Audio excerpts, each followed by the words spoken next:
So what's going on, everybody? It's your boy Mel, and welcome back to Mel Got Game, where I bring you top plays, top sports news, and breakdowns of the previous week. So if that interests you, please like, comment, and subscribe, and let's go ahead and get into it. So what a crazy few days it has been in the NFL. You have Aaron Rodgers deciding to stay with the Packers. He signed a deal that is going to make him the highest paid player in NFL history. You have Devontae Adams getting franchise tagged by the Green Bay Packers. So him and Aaron Rodgers are going to run it back for at least one more year. Mike Gesicki, tight end for the Dolphins, is getting franchise tagged. So he's going to be with them for another year. If they cannot reach a long-term deal, then he will be out of there heading into free agency. Seahawks released Bobby Wagner, 8-time Pro Bowler, I believe. He was a part of that Legion of Boom defense that won them the Super Bowl in 2014. Calvin Ridley, wide receiver for the Atlanta Falcons, has been suspended for the entire 2022 season for gambling.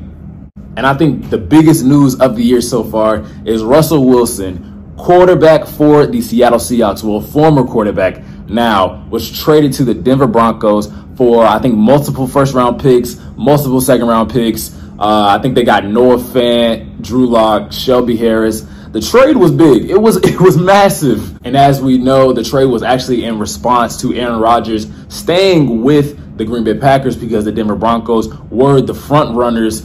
If Aaron Rodgers decided to leave, they were the front runners to try to get Aaron Rodgers from a trade or a deal or some sort. And when they couldn't get Aaron Rodgers, they sought out the next best thing that was on the market, which was Russell Wilson. And there's so much stuff that I would like to get into with this trade. There's so many specifics and details, but I think both teams won from this trade. I think the Denver Broncos, they got a quarterback that they've been much needing since Peyton Manning retired in 2015 after he won in the Super Bowl. They've needed somebody that can be mobile, throw on the run, throw deep balls, make big plays, and they finally got that in Russell Wilson. And then on the other hand, for the Seahawks, they got so much versatility and so much they can do with this trade. If they want to go get a quarterback in the draft, they have the picks to do that this year. If they want to trade for a quarterback soon, they can do that. They have a bunch of trade value now for if they want to get, whatever type of quarterback they want to go get, they can go get that now. If they have Drew Lock, if they want to groom him to try to be, I don't know, maybe the franchise quarterback, maybe not, but temporarily try to make him at least good enough so that they can still be on that contender type status.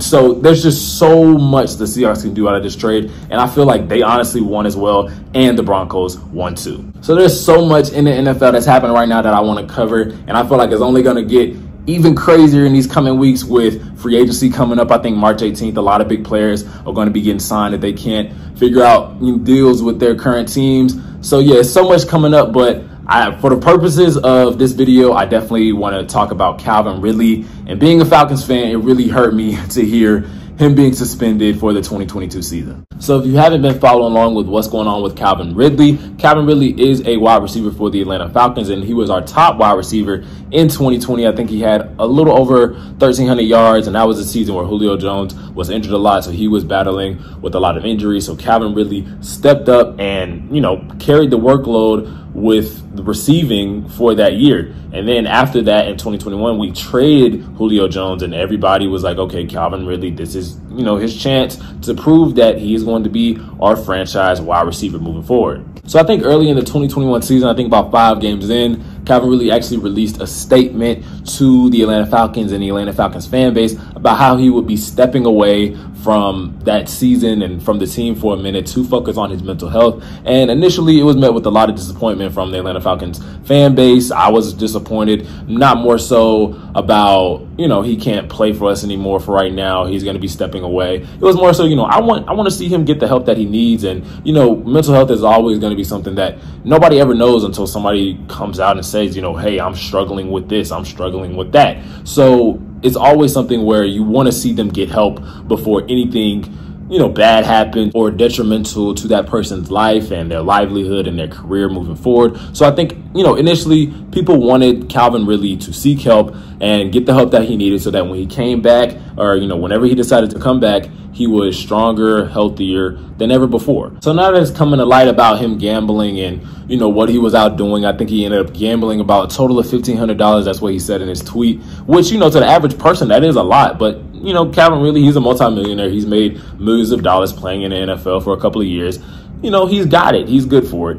But at the end of the day, he said he was out with the mental health issue, and I'm not doubting that he was. But at the end of the day, this is going to make it harder for other people dealing with mental health to come forward to a society that's already, not really welcoming the idea of mental health as a whole. And if it's making harder for them to come out, that's going to result in more, suppressing of certain feelings. And it's just going to lead to a bunch of effects that aren't really good for somebody's mind and somebody's mental health as a whole. So with that being said, I do think the severity of his punishment was a little overkill, for gambling, in part being that the NFL also promotes gambling. They promote services like DraftKings, I think FanDuel. So they promote gambling for the average people, but they don't hold their players to that same standard.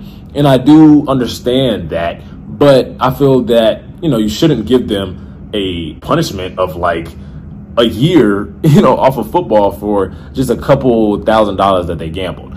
That's number one. Number two, I feel like the NFL has made so many punishments for other things that players have did, and they've only gotten 4, 5, 6 suspension games. I remember there was a lot of domestic violence cases where a player only got 4 games suspended, or, half the season suspended.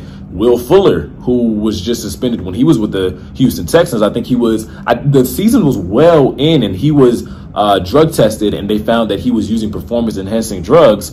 And I remember that because he was on my fantasy team, and I was like, dang, bro, Will Fuller. And he was only suspended for the rest of the season, which was only, I think, about maybe 6-5 games. I mean, it was a pretty lengthy sentence, but it wasn't a year. You know what I'm saying? They didn't come out and say, hey, Will Fuller, you're suspended for the rest of this year and the rest of next year. He was only suspended for the rest of that year. He was disqualified for the rest of that year. If you guys remember the Deflategate scandal with Tom Brady and the New England Patriots, where they sucked the air out of the balls so that it would be easier for their receivers to catch, Tom Brady only got 4 games suspended. And this man was out here cheating to try to get an advantage over the opposing team. So it's like you give Tom Brady 4 games suspended, but Calvin Ridley's out, for mental health reasons, and then he decides to gamble on a few games, and he's suspended for an entire year. So having addressed the situation surrounding Calvin Ridley, let's go ahead and address the big question, and that's, what does this mean for the Atlanta Falcons moving forward? So with the absence of Calvin Ridley for the 2022 season, the Falcons are going to be without a big play receiver, a receiver that can really go down there, catch a ball, a deep ball from Matt Ryan, and make a big play and shift momentum. And that's what the Atlanta Falcons are going to be missing for this 2022 season. So then comes the question is, how should the Atlanta Falcons handle free agency and the draft this year? And I think it really changes their approach moving forward about how they should handle free agency and the draft, because it brings the question to whether are you going to get a big play receiver that you're going to be missing for the 2022 season, or do you scratch that and you try to go offensive line, you try to, get a running back that you could rely on, or try to find a different approach to kind of combat what you're missing at wide receiver now that Calvin Ridley is gone. So I personally think they definitely should go O-line. Try to put as much of your resources into your O-line as possible,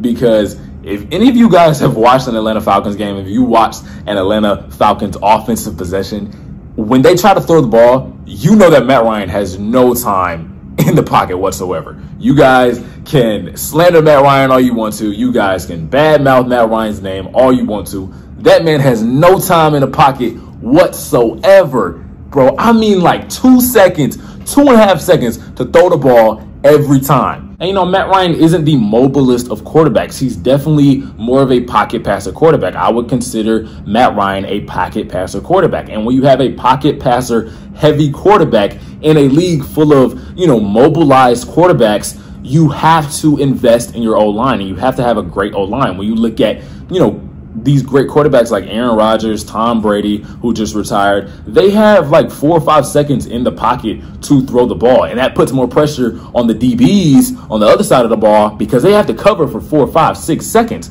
And when you're doing that, you're getting gassed on defense. So then you can just run passing play after passing play because those DBs are gassed and you know that your wide receivers are going to be open and you can just march down the field for a touchdown, field goal, whatever. You can put points on the board in bunches if you have a great O-line. So I definitely think now is the time to invest more in an O-line than ever, especially since defensive coordinators are getting way more aggressive with blitzing and getting pressure on the quarterback. If you watch a lot of these great defensive teams, they're blitzing a lot and they're blitz heavy. You know what I mean? They're blitz heavy and then they're, sending their cornerbacks sometimes. They're sending their strong safety sometimes. If you are on a defense with a defensive coordinator that is very aggressive, you better be ready to blitz at any point in time. You know what I mean? At any point in time, your number could be getting called to try to go sack that quarterback. So when you have a pocket passer, quarterback in the league full of mobilized quarterbacks, pressure heavy defenses,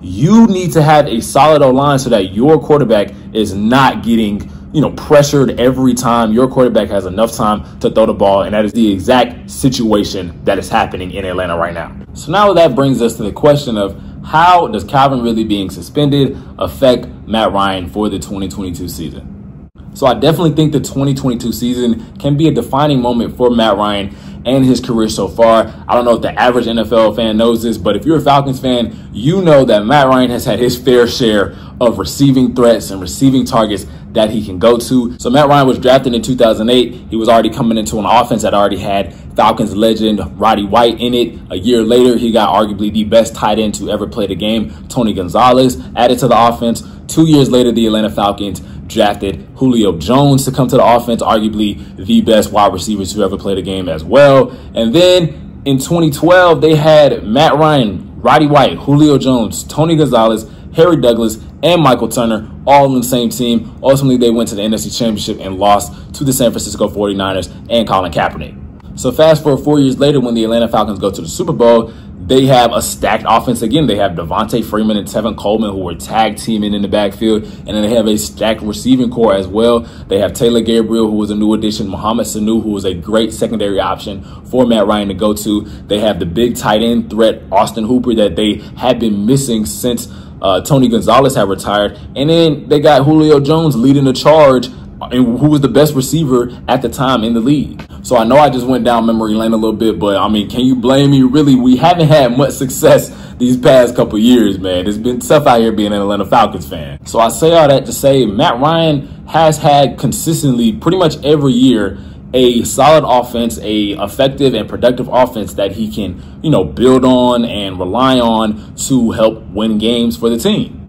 So I feel like now Matt Ryan doesn't really have what he's used to, which is a productive offense that can go out there and score 20 plus points a game. You know what I'm saying? But you have some good pieces. You have Kyle Pitts, who had an outstanding rookie year. You have Russell Gage, who's been steadily improving pretty much every year. And now you have Cordell Patterson, who hopefully they can get a new deal done before free agency comes. But you have Cordell Patterson, who they can kind of use as a hybrid. They can use him as a slot receiver, wideout receiver, running back. So you have these pieces that you can use for Matt Ryan. But at the end of the day, Matt Ryan isn't used to how this offense works. And it's like a totally new offense from a couple years ago. And I feel like last year's season was Matt Ryan's chance to sit down and be like, okay, I understand, it was a kind of a trial and error season because there were a lot of things that kind of went right last season. There were a lot of things that went wrong last season. But for Matt Ryan, I feel like the question looms for him is, how do you take those things that went wrong and transform them in a way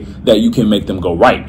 I feel like this season is more of an application and putting it into practice for Matt Ryan, because last year it was the first year under new head coach Arthur Smith. He's going into his second year now as head coach. So this is going to be the year for both Arthur Smith and Matt Ryan to be like, okay, we see how it works. We're going to try to do it better this year. And for Matt Ryan, this is definitely going to be a defining year because he hasn't been able to do the things he's been able to do in the past with this new offense because it's not the same to him. And it's less effective, it's less productive. But how is Matt Ryan going to make it more productive for himself and for the team? Because definitely, if you guys have looked in the media and you've seen how they talk about Matt Ryan, they talk about how good he is based on stats. He has so many statistical categories that can classify him as this great quarterback and one of the top quarterbacks in the league. But I feel like for this season, this is such a big moment for Matt Ryan in his career, because he has to prove to us and the fans and everybody that those statistical categories and those stats that he's compiled over the course of his career, those stats were him. And those stats weren't just Julio Jones. They weren't just Calvin Ridley. They weren't just Roddy White or Tony Gonzalez. You know what I'm saying? Those stats were him. And that is why